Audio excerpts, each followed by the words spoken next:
Voilà, écoutez, on a eu toutes les informations importantes. On va quand même creuser un peu tout ça pour mettre en perspective ces tirages, en commençant peut-être par ce PSG Liverpool qui s'amorce.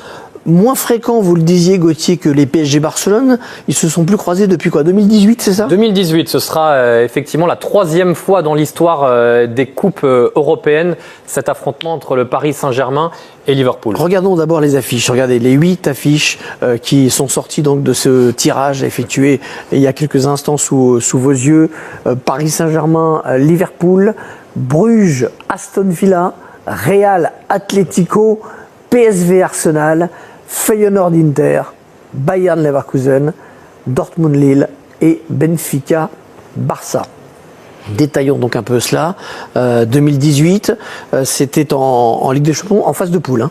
Oui, en phase de groupe. Il y avait eu également une demi-finale de Coupe des Coupes en 1997 auparavant, mais le dernier affrontement et le seul dans l'histoire en Ligue des Champions, c'était donc ces rencontres de phase de groupe de Ligue des Champions en 2018, à l'époque de Thomas Tuchel, et c'est d'ailleurs la saison où Liverpool a gagné la Ligue des Champions.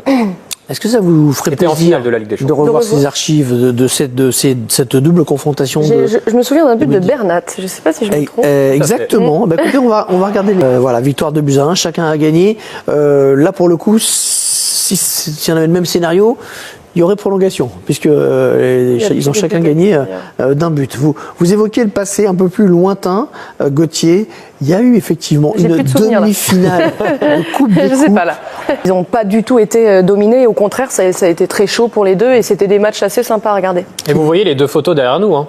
Mbappé et Griezmann aussi. Pour nous, Français, évidemment. Cocorico. Ça va être un duel intéressant à suivre, sachant que Griezmann, cette saison, il marque moins de buts que Kylian Mbappé, mais en Ligue des Champions, il en a mis déjà des buts Puis j'ai l'impression que ce personnage est en train de s'envoler, notre Mbappé là. Donc on peut voir quelque chose de sympa pour les deux Français. Ouais. Et vous savez quoi ? Ce sera sur Canal. Oui. Aussi, tous les matchs sont sur Canal. Comment les Madrilènes réagissent-ils, les Madrilènes du Real réagissent-ils à ce tirage au sort? Kylian Mbappé avait dit qu'il préférait l'Atlético pour des raisons pratiques.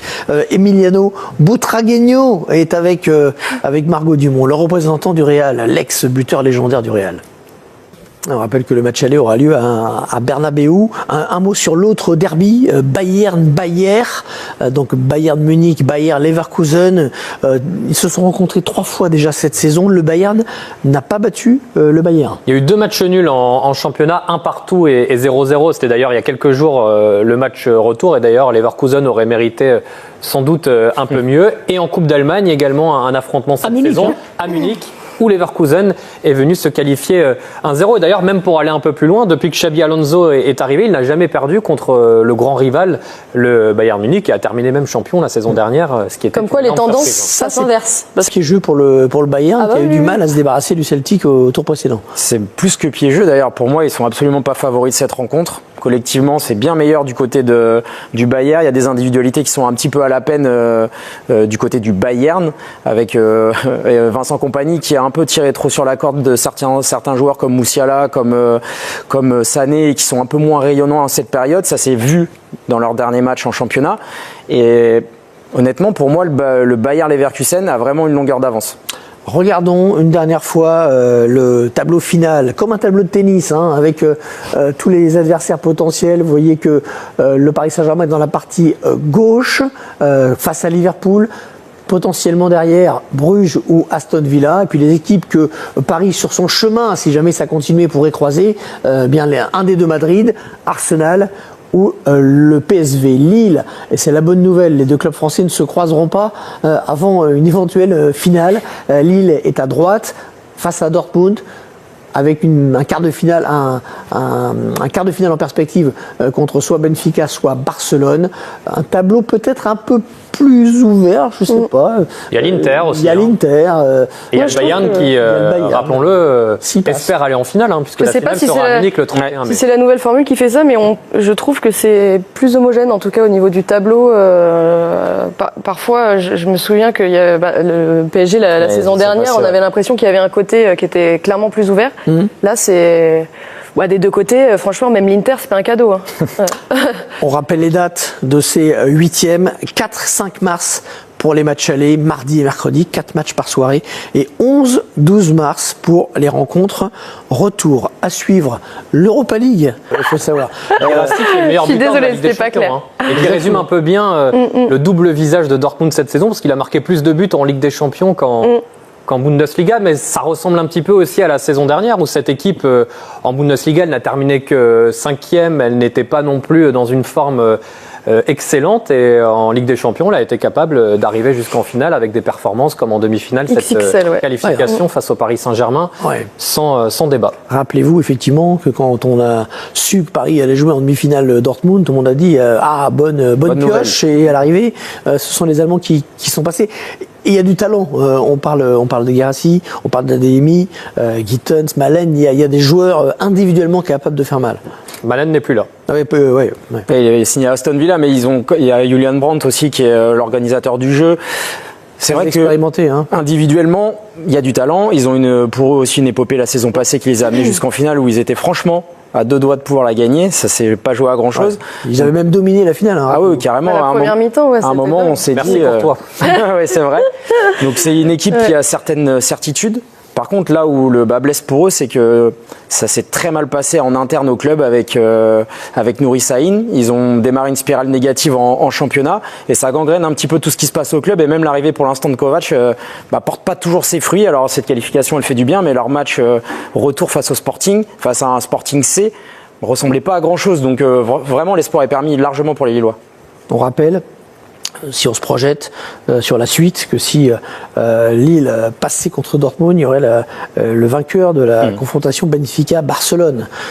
Et pour Paris, mais on en reparlera tout à l'heure. Et si Paris passe Liverpool, là, il y a des perspectives intéressantes. Il y a Bruges ou Aston Villa à suivre derrière. Vous diriez pour Dortmund-Lille que c'est quoi? C'est du 55-45? On a entendu que Sylvain Armand dit on n'est pas favori.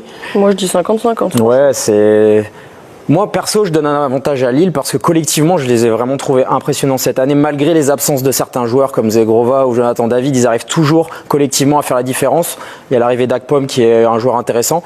Donc, moi, je les mets un peu devant quand même. Ouais, et en plus, il y a quelque chose. Ils reçoivent en plus. Et ils ont joué le Real, l'Atlético, la Juve. L'air de rien, ça vous décomplexe. Il y a vous avez plus de déjà complexe joué des gros. C'est pas l'événement, on arrive en 8e, un club qui est au-dessus. Non, des grands, ils les ont joués et ils les ont battus. Ils vont regarder avec les grands yeux l'écusson de Dortmund. Je pense que cette année, ils ont affronté des équipes qui sont énormes, encore plus grandes que Dortmund au niveau de l'histoire. Donc, ils n'ont aucun complexe à se faire. Et je pense que mentalement aussi, ils ont franchi effectivement un palier depuis les poules. PSG Lille, Dortmund, PSG Liverpool, Dortmund Lille, et donc un énième derby entre le Real Madrid et l'Atlético.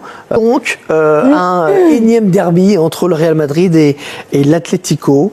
Ce sera la 5e fois qu'ils se croisent en Ligue des Champions, c'est ça? Il y avait eu une demi-finale aussi de Coupe d'Europe des clubs champions en 1959, mais c'est vrai que dans l'ère Ligue des Champions, ce sera la 5e fois, et il y avait eu surtout 4 confrontations d'affilée, 2014, 2015, 2016, 2017. Incroyable. Et vous voyez le petit logo à droite, à chaque fois, c'est la Real Madrid qui soit a gagné la finale, soit s'est qualifié pour le tour suivant. 4 est vraiment un peu moins bien dans le jeu, ou c'est juste les résultats qui sont un peu moins bien? Non, ils sont un peu moins bien. À l'image de ce qu'ils ont fait avant en Villa, contre Wolverhampton, ils se sont complètement écroulés en fin de match. Avant, c'est quelque chose qu'on voyait pas en début de saison. C'était rouleau compresseur jusqu'au bout, peu importe l'adversaire.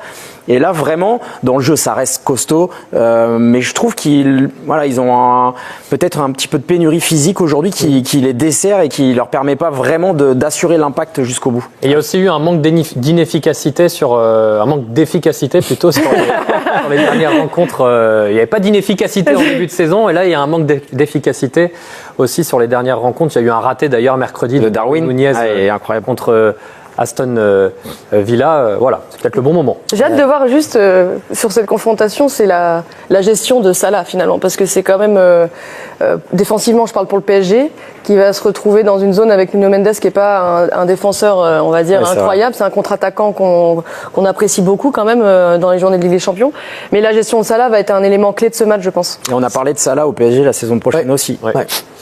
Il sera au PSG, mais pour jouer un match dans un premier temps. On va voir s'il aime le stade déjà. C'est un match qu'on a très envie de voir. C'est quoi la bonne nouvelle? C'est qu'il sera sur Canal.